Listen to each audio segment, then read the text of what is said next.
अगली खबर भिलाई से, जहां इंटक के किसानों के भारत बंद आह्वान का समर्थन किया गया। इंटक ने शुक्रवार को सेक्टर 1 चौक में किसानों के समर्थन में नारेबाजी कर केंद्र सरकार को कोसा।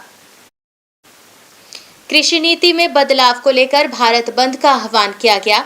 श्रमिक संगठन इंटक ने भी भिलाई में किसान संगठनों के बंद का समर्थन किया। इस दौरान इंटक ने कहा कि केंद्र की मोदी सरकार किसान और मजदूर विरोधी सरकार है, जो किसानों के आंदोलन को कुचलने में कोई कसर नहीं छोड़ रही। इंटक ने कहा कि नई दिल्ली में आंदोलनरत किसानों पर रबर बुलेट चला और ड्रोन से नजर रखकर मोदी सरकार ने ये साबित कर दिया कि वे किसान और आम जनता के हित में काम नहीं कर रही है। निश्चित रूप से जो किसान लड़ रहे हैं, 2020 से उनका आंदोलन शुरू हुआ और वो ऐसा समय था जब केवल किसान ही नहीं, किसानों के साथ मजदूर पूरे एक साथ लामबंद होकर लड़ाई शुरू किए। एक साल लड़ने के बाद और 700 से ज़्यादा लोगों को कुर्बानी देने के बाद में किसान लोग उस बिल को तो वापस कराने में कामयाब हुए, लेकिन उसके बाद में सरकार को जो MSP की गारंटी करनी थी उस गारंटी को तो किया नहीं।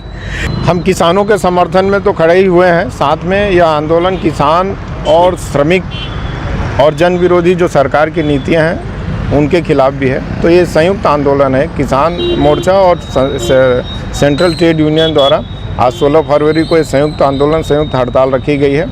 किसानों के साथ जिस तरह से दमनकारी नीति अपना रही है सरकार, इतनी दमनकारी कोई भी सरकार नहीं रही है। अन्नदाता के खिलाफ इस तरह से व्यवहार करना केंद्र सरकार का बिल्कुल ही बर्दाश्त के बाहर है। और जिस तरह से श्रम कानूनों में उसने सुधार किया है और जो संशोधन किया है वो श्रमिकों के हित में नहीं है, इसके खिलाफ ये एक प्रदर्शन है और देश में पूरा हड़ताल है। हम तो भिलाई में एक प्रदर्शन किए हैं और अभी भी यदि केंद्र सरकार इसमें संशोधन नहीं किया तो आगे बहुत उग्र कदम हम सब उठाएंगे। न्यू वीडियोस की अपडेट पाने के लिए सब्सक्राइब करें इंडियन न्यूज को और बेल आइकन को दबाएं।